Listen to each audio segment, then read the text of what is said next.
ஆஸ்தான shooting spot ஊட்டி தான். பலரும் அறியாத சுவாரஸ்யமான தகவலை பார்க்கலாமா வாங்க. தமிழ்நாட்டு மக்களின் விருப்பமான சுற்றுலா தலம்னு சொன்னாலே அது சட்டென நினைவுக்கு வாரது மலைகளின் ராணியான ஊட்டி தான். அந்த சில்லென்ற காற்றும் பனிமூட்டமும் கலந்த தேயிலை தோட்டங்களின் வாசனையும் நம்மளுடைய மனதை எப்போதுமே என்னவோ செய்யும். இந்த ரம்மியமான இயற்கை அழகை நாமும் வீட்டில் இருந்தபடியே பார்த்து ரசிக்க தமிழ் சினிமா ஒரு மிகப்பெரிய பாலமாக இருந்துள்ளது. பல தசாப்தங்களாகவே நமது முன்னணி இயக்குனர்களுக்கு இந்த மலை பிரதேசம் ஒரு சொர்க்கமாகவே திகழ்கிறது. அப்படி பார்த்தீங்கன்னு சொன்னால் நமது ஃபேவரட் திரையுலக நட்சத்திரங்களின் பல மெகா கிட் படங்கள் இந்த குளிர் பிரதேசத்தில் தான் அழகாக உருவாகி இருக்கிறதா.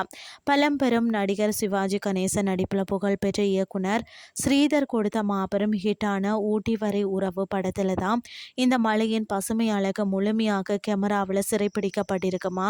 அதற்கு பிறகு பார்த்தீங்கன்னா சூப்பர் ஸ்டார் ரஜினிகாந்த் அவர்களுக்கு இந்த இடம் ஒரு ஆஸ்தான ஷூட்டிங் ஸ்பாட்டாக மாறிவிட்டது எனலாம். அவரின் முள்ளும் மலரும் திரைப்படத்தில் வரக்கூடிய புகழ்பெற்ற காட்சிகள் குந்தா, கெத்தை மற்றும் மஞ்சூர் பகுதிகள் தான் மிகவும் தத்ரூபமாக எடுக்கப்பட்டது. அந்த படத்துக்கு பிறகுதான் ரஜினிக்கும் இந்த மலைக்கும் ஒரு பெரிய பிணைப்பு வந்துவிட்டது. அதன் விளைவாக அண்ணாமலை, மன்னன் ராஜா, சின்ன ரோஜா மற்றும் தர்மத்தின் தலைவன் என வரிசையாக அவரது பல பிளாக் பாஸ்டர் திரைப்படங்கள் இந்த பச்சை பசேலென ஏரியாக்களில் தான் அட்டகாசமாக படமாக்கப்பட்டதாம்.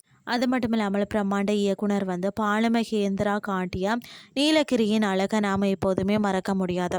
கமலஹாசன் மற்றும் ஸ்ரீதேவி அவர்களின் சிறப்பான நடிப்பில் உருவான 3ஆம் பிறை படத்தின் அந்த உருக்கமான கிளைமேக்ஸ் ரயில் காட்சிகள் கேத்தி ரயில் நிலையத்தில் தான் படமாக்கப்பட்டு மாபெரும் தேசிய விருதையும் வென்று கொடுத்ததுன்னே சொல்லலாம். அதே போல தான் பார்த்தீங்கன்னா 90களில் 2ஆன அஜித்குமார் மற்றும் சிம்ரன் கலக்கிய அவள் வருவாளா படத்தில் வரக்கூடிய சிக்குமுக்கி பாடல் இங்குள்ள ரம்மியமான லொகேஷனில் தான் எடுக்கப்பட்டதாம். தளபதி விஜய் மற்றும் ஜெனிலியா கியூட்டாக நடித்த சச்சின் திரைப்படம் முழுவதுமே இந்த மலை டவுன் ஏரியாக்களில் தான் ஜொலியாக எடுக்கப்பட்டது. அதுலேயும் குறிப்பாக பார்த்தீங்கன்னா வா வா என் தலைவா இந்த பாட்டு பார்த்தீங்கன்னா எனர்ஜிக்கான பாட்டு 9வது மைல் பகுதியில் படமாக்கப்பட்டு செம ஹிட் அடித்தது.